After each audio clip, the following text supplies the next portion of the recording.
Ninachokuomba itoe hiyo mimba. Hiyo mimba ikiendelea kuwepo itakuja kuniharibia ndoa yangu. Hivi unadhani hizo pesa zako zinaweza zikamnunua mtoto? Nakuuliza.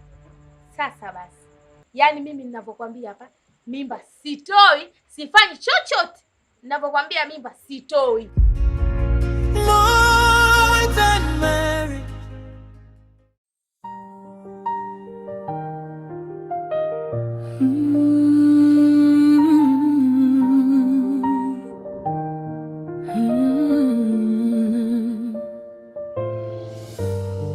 Ningeweza kuondoka, lakini moyo umekataa. Shemela. Yaani ndugu yangu, katika kitu ambacho amebarikiwa ni mwanamke mzuri kama wewe. Yaani wewe Chuda, ni wachagi tu utani wako. Naona kabisa vitu vimekaa mahala pake. Umetawala wewe tu mjengoni. Karibu. Asante. Huyu jamaa yuko wapi? Ameniaga, amesema nenda kwa rafiki yake. Na mimi nilidhani kuwa anakuja kwako. Sasa unavyosema kwamba na wewe unamtafuta, unanipa changamoto. Sasa hapo kwa rafiki yake hapo, kama kuna mabaya anataka kuyaficha kupitia mimi, ndugu yangu kafeli. Mimi sijamuona toka asubuhi, na hiyo ndo sababu iliyonifanya mimi nifike hapa. Lakini Chudan, wewe ni rafiki yake mkubwa sana. Unaweza ukawa unajua labda chochote, kwa sababu Brian sasa hivi amekuwa na mambo mengi sana, kiasi kwamba hadi mimi ananipa wasiwasi. Hapo sasa, hapo kwenye mambo mengi hapo, nadhani hiyo ndio sababu ya mimi kufika hapa. Hivyo najua Brian sasa hizi amebadilika kabisa. Maana mimi sijamtia machoni toka asubuhi. Mimi nikajua labda tayari ushamshika shemeji yangu. Sasa hizi sisi marafiki na tuona wachawi. Kumbe mpaka wewe naye pia unamuona ana mambo mengi. Ila cha kuzingatia shemeji yangu, mimi siwezi kumdauti Brian vibaya. Na hisi itakuwa majukumu ya kikazi ndio yanamfanya kuwa hivi. Sidhani kama kutakuwa na jambo lingine. Hata mimi mwanzoni nilikuwa nahisi hivyo kama unavyohisi wewe. Yule mimi ni mume wangu mimi. Namfahamu vizuri sana. Kwa hiyo hata akibadilika mimi najua.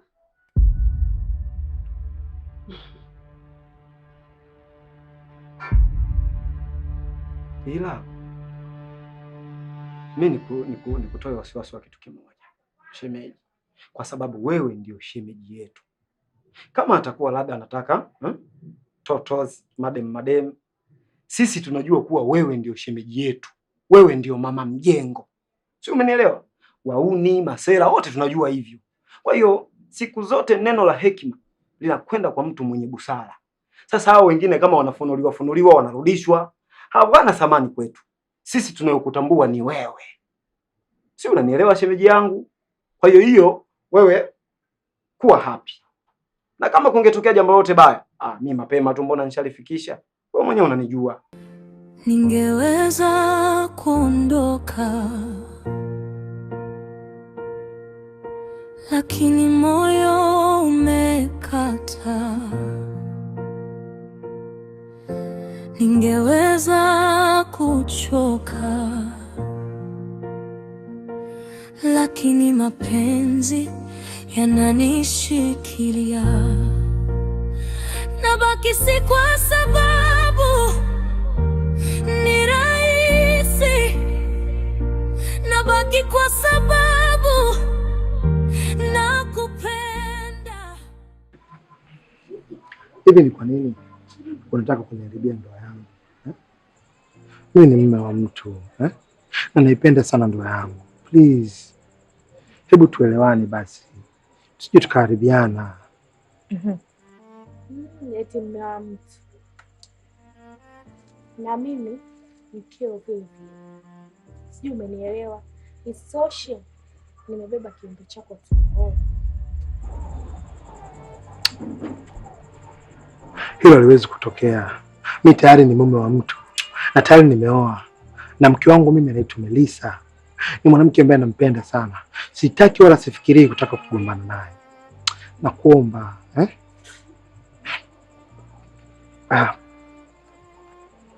mimi nitakupa 500,000.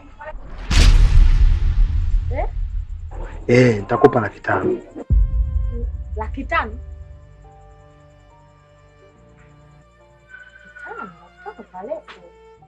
Nachokuomba itoe hiyo mimba. Hiyo mimba ikiendelea kuwepo itakuja kuniharibia ndoa yangu. Hivi unadhani hizo pesa zako zinaweza zikamnunua mtoto? Nakuuliza sasa basi.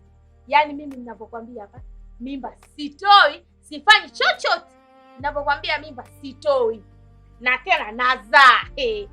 Nazaa na sizai kwa sababu yako, nazaa kwa faida yangu mwenyewe. Haya, ukinipa hiyo 500,000 yako, mimi itanisaidia nini?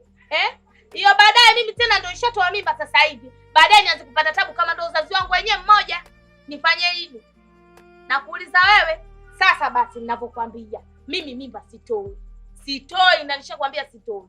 Yaani mimi hapa nilijua kabisa umekuja hapa, umekuja tuongee mambo ya maana baba K.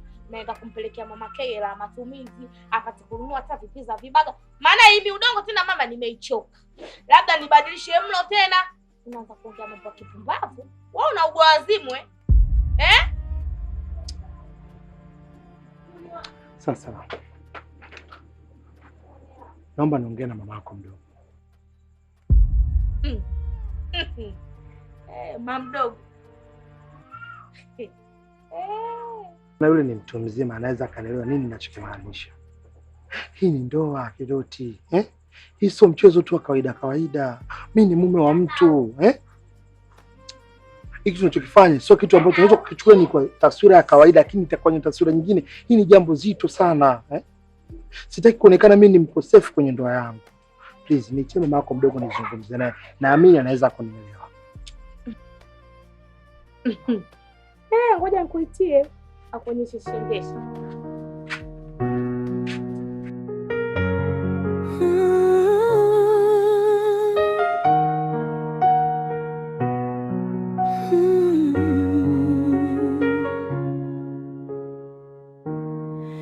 Niliacha kila kitu,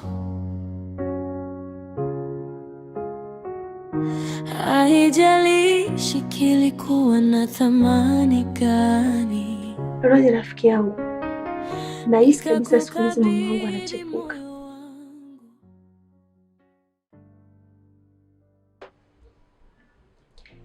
Yaani siku hizi amekuwa msiri sana. Yaani sio yule Brian ninayemjua mimi.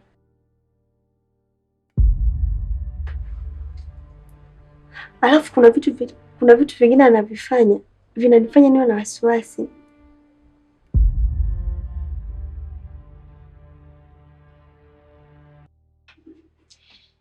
Lakini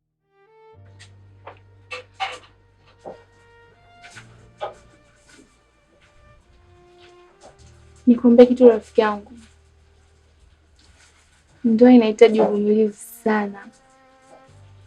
Alafu isitoshe wanaume wana mambo mengi sana. Kwa hiyo usichoke, endelea kuwa mvumilivu. Lakini Rose, unahisi nitavumilia kwa muda gani? Haijalishi ni kwa muda gani, lakini usichoke. Vumilia.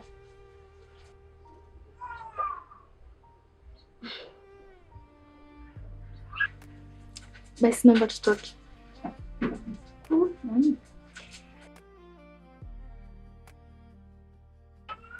Haya, na wewe Brian wangu akirudi akinikuta siku.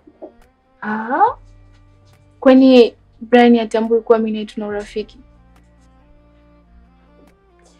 Rose bana, anafahamu lakini sijamwambia kama tunaweza kutoka. Bana, tuondoke bana, tukirudi atakuelewa tu.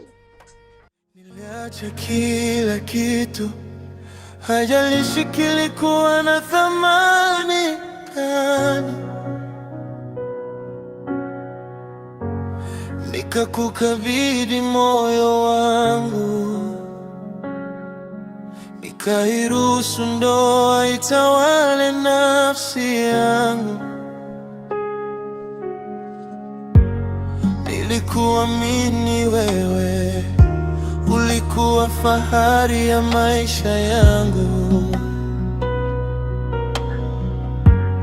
na sitakubali nikupoteze.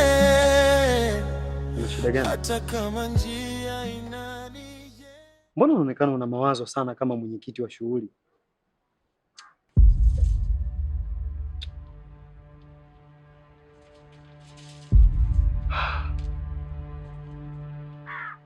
Yule mwanamke bado anaendelea kunisumbua, na mbaya zaidi anapiga simu mpaka usiku nilikuwa niko na mke wangu. Kwa kweli ananivuruga sana.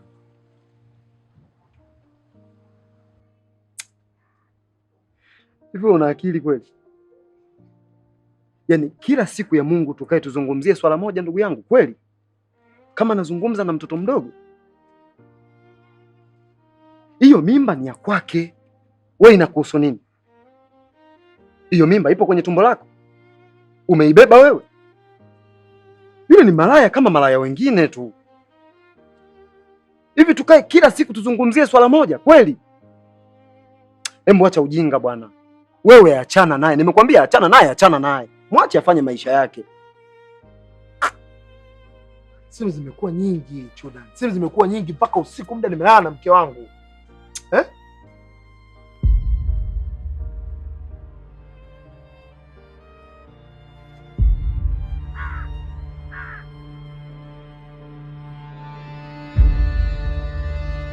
Nani? Ndio yeye anapiga. Sasa si upokee. Pokea, ukiacha tunaonesha unyonge. Huo udhaifu, wewe pokea simu. Kwani nilikwambiaje? Nilikwambia jambo lolote linalohusiana na wewe ujauzito usinishirikishe. Wewe umekataa kutoa hiyo mimba na umesema watu wanataka kulea. Lea sasa.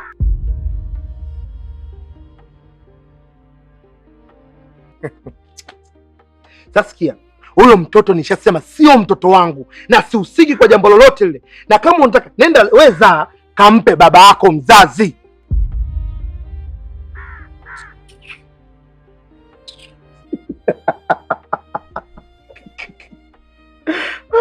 Unacheka eh?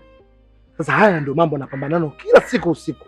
Ananipigia simu usiku wa manane, simu zimekuwa nyingi, nashindwa kupokea mbele ya mke wangu na tenza taharuki kubwa sana kwa mwanamke wangu. Alafu wewe unafurahi ikiwa wewe sasa ndio umenitia kwenye ile tanuru la moto. Nilikwambia kabisa sitaki na ukaning'ang'aniza. Sasa ndugu yangu, mimi hapo kosa langu liko wapi? Yaani kipi ambacho mimi nimekikosea? Mimi nilikwambia nenda kafanye bila kondo. Wewe nimekwambia nenda kale ukajifanya sholokani. Piga miuno mingi saizi tena. Saizi tena ushakipata uweze kunilaumu mimi ndugu yangu. Wakati tulikubaliana au hatujakubaliana? Nikushauri kitu. Mbloku. Kama anakusumbua we mbloku. Lakini ana mimba. Na ni mimba yangu. Unampenda? Hapana. Acha kuiharibu ndoa yako kwa sababu ya ujinga wa siku moja. Wewe ni mtu unaheshimika. Sijui unanielewa? Piga pini. Alafu achana naye na maisha yake.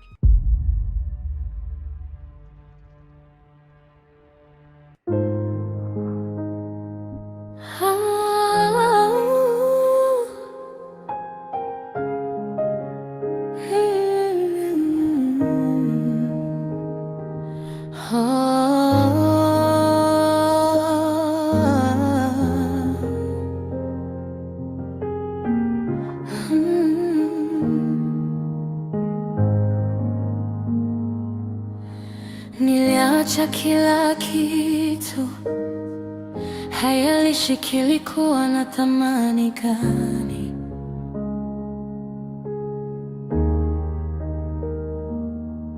nikakukabidhi moyo wangu,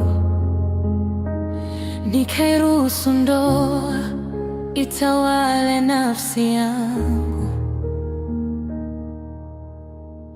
Nilikuamini wewe, ulikuwa fahari. Hapa ilipofikia, nikiendelea kutokuwa na msimamo, nitaiharibu ndoa yangu mwenyewe, na hilo swala siwezi kulikubali. Inabidi niamue kufanya maamuzi magumu. Hata kama njia inanijeruhi,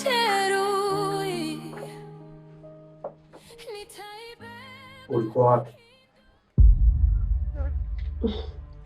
Nilikuwa kwa Rozi.